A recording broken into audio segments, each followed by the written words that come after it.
Chapter 9, Section 3 in the 8th grade note-taking guide is entitled Organizing Data.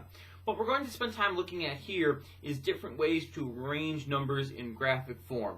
Not so much bar graph and line graph type thing, because bar graphs and line graphs really take numbers and aggregate them in different ways.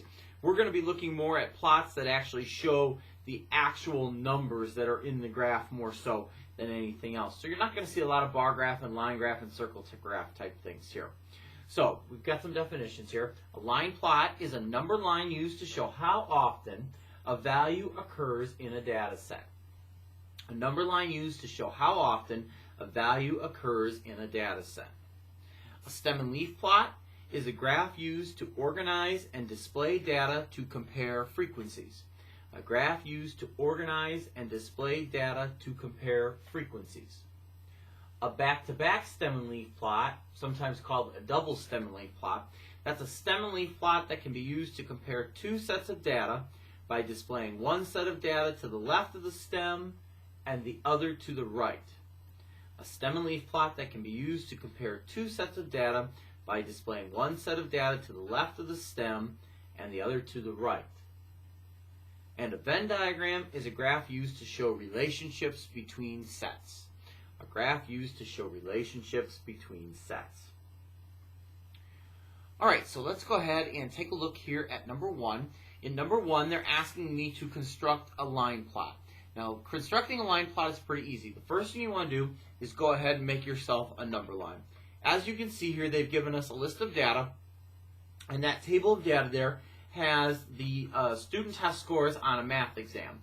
As you can see, my low score is a 50, and my top score is 100. So I need to make a number line that covers everything from 50 to 100. Now, as you can see, the scores show up in increments of 5 here. So I don't have to go 50, 51, 52, 53, 54, 55, 56, 57, 58, 59, because everything just pops up in 5s. So I'm going to go from 50 to 100 by increments of 5. So 50, 55, 60, 65, 70, 75, 80, and so forth.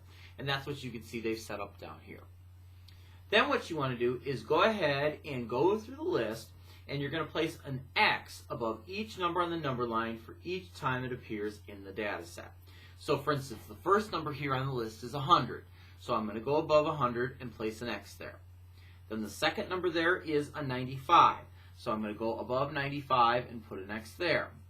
Then I've got 75. So I'm going to go above 75 and put an X there. Then 80, so I'm going to go over to 80 and put an X above it. And then 60, so I'm going to go over to 60 and place an X above it.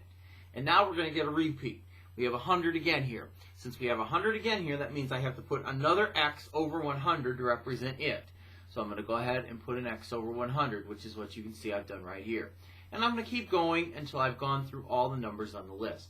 As you can see, there are 16 numbers in the list, so no surprise, we end up with 16 X's on our line plot. And that's all. That's all you're doing there. The line plot is really nice for taking a look at some of the statistical data we need, some of the very basic statistical data. It's really nice for finding the median, the middle number, because you find the middle X, and that's obviously automatically your median. It's nice for finding the mode, because the tallest row of X's is the number that shows up most often. It's also pretty nice to find the range, because we can see the biggest and the smallest number really easily. The one thing it's not so great for is finding the mean, because either way, I still have to go through and add up all the numbers and divide by how many there are.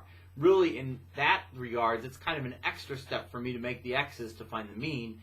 It does have the numbers in order, which might be easier for us, but probably not really of any benefit to finding the mean. So finding the mean, it's not that helpful, but to find median and mode and range, it's a great tool.